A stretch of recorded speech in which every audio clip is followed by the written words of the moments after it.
Today we are on digital electronic synchronous counters. We are designing a synchronous counter that counts all numbers between 0 and 15.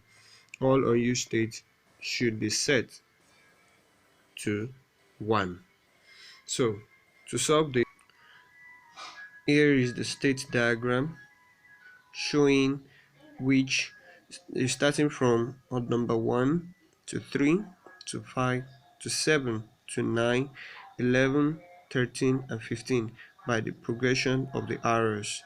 So all other unused states according to question to be set to 0, 0, 1. So that's in the 0, 2, 4, 5, 2, 6, 8, 10, 12, 14 are set to 1. The first thing to do is to construct the transition table. Now we've constructed the state diagram, we'll move to the transition table, then we'll be moving to the key maps for the minimization, and after that we would get the outputs. We derive it from our key maps. So with those outputs we use flip-flops to design, and on a computer Proteus software we design the counter. Now first thing on the transition table is to write the decimal numbers, that is from 0 to 15, which we are given. Now the next thing is to write the present state table. It is important to note that since we'll be going from decimal number 0 to 15, it means we'll be making use of 4 flip-flops. How do we know we are using 4 flip-flops? Because if we count this number of states, they are 16 in number, and the formula is, so we'll be making use of 2 raised by n cos y, 2 raised by 4 cos 16, that's 16 states, and we'll be using 4 flip-flops. So the next thing is to generate what we have at the present state at the next state, then we do our transition. Here we're trying to write each of these decimal numbers in their binary equivalent. So 4 will be 0, 1, 0, 0, 0, 1, 0, 1, and 12 will be 1, 1, 0, 0, and 15 will be 1, 1, 1, 1. Now we represent each of the inputs by A, B, C, D, and the next state as A prime, B prime, C prime, D prime. Now back to the question. To compute the next states, we will see that for each of these inputs present at their present state, they will move to a next state on the application of the clock. This 0 to 15 signifies the clock changes. They are passing 16 pulses. So on the first pulse, 0 being one of the unused states will be set to 1, that is 0001 in binary. So what we do next is, for each of these states which we need, the required states, that is state 1. State 1 is changing to 3. Hence, over here, where we have 1, it will change to 3. And 3 is what? 0011. Likewise, for the state of 3, its next state is 5. And that is what? 0101.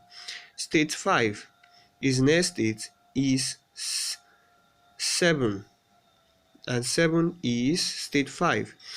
Present state 5, next state is 70101. These ones that were jumped are the unused states, and they are actually set to 0001. So let's set all the unused states to 1. 6 is an unused state, 8 is another, 10, 12, and 14. Now, so present state 7, present requires state 7, it goes to state 9, and state 9 is, so state 7 goes to state 9, that is present state 7, is new state is 9, and 9 is 1001. State 9, 1011, that is 9 goes to 11, 11 goes to 13, 1101, 13 goes to 15, that is 1 1 1 1, and 15 itself goes to 1, 0 0 0 1. Now the next thing is to present the states of our flip-flop, the outputs of our flip-flop. We all know that our flip-flop in block diagram looks like this. That is, these are the inputs J and K with the clock and the reset pin. Likewise, we do have the outputs as Q and Q prime. Now, to construct this transition, we need what we call the state transition table. That is, for a present state of Q moving to a new next state of Q prime. Now, we want to see what inputs will be applied to our J, K pins on our flip-flop to cause a transition from a 0 to 1. For a 0 to 1, it must be a 0 on the J and a don't care on the K. For 0 to 1, you have a 1 on your J and a don't care on your K. From a 1 to a 0, you have a don't care on your J and a 1 on your K. Likewise, for a state of 1 to a 1, that is no change, you have a don't care on your J and a 0 on your K. Likewise, to use an SR flip-flop, we have the SR ones as